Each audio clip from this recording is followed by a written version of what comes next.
আর্য সোনা হামাল দিস্তে মশলা পেস্ট করছে, আদা রসুন টমেটো সমস্ত কিছু। মাংস এদিকে ধুয়ে রেডি হয়ে গেছে।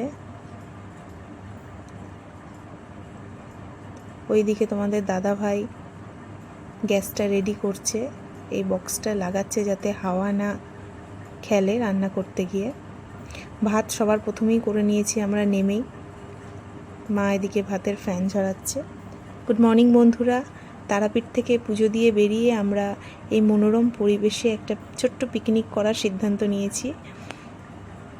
বলতে গেলে বর্ধমান থেকেই আমরা ঠিক করে এসেছিলাম আমরা হোটেলে খাবো না, তার জন্য প্রস্তুতি নিয়েই এসেছিলাম সমস্ত কিছু, মশলাপাতি, চাল, হাঁড়ি, কড়াই, সমস্ত কিছু, গ্যাস।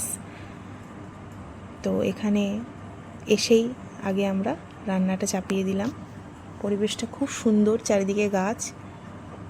দেখো তোমাদের দাদাভাই অলরেডি আলুটা ভেজে নিয়েছে, এরপরে পেঁয়াজ ভাজছে। পেঁয়াজ ভাজার পর মশলা দেবে। আর্য সোনা আবার হামাল দিস্তাতে গরম মশলা পেস্ট করে নিল। ওর দায়িত্ব ছিল মশলা পেস্ট করার, খুব আনন্দ সহকারে করছিল। দেখো পেঁয়াজের মধ্যে মশলাটা অলরেডি দিয়ে দিয়ে তোমার দাদাভাই কষছে,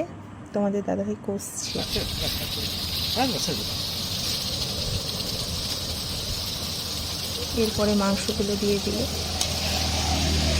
পুজো দিয়ে এসেই আমরা এখানে যখন দাঁড়ালাম যে এখানে আমরা পিকনিকটা করব, এসেই আগে গ্যাসটা ঠিক করে আমরা ভাতটা চাপিয়ে দিয়েছিলাম।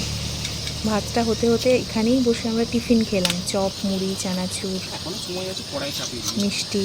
টিফিনটা খাওয়ার পর মাংস করতে তোমার দাদা লেগে গেল। তোমার দাদার হাতে রান্না খুব ভালো। মাংস ধরো, নাহলে আলু ধরো।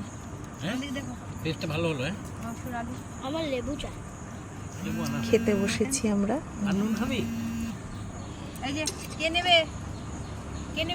বাই বন্ধুরা, ভিডিওটি ভালো লাগলে লাইক কমেন্ট করো। আবার নতুন নতুন ব্লগ নিয়ে আমি তোমাদের সামনে আসবো। বাই।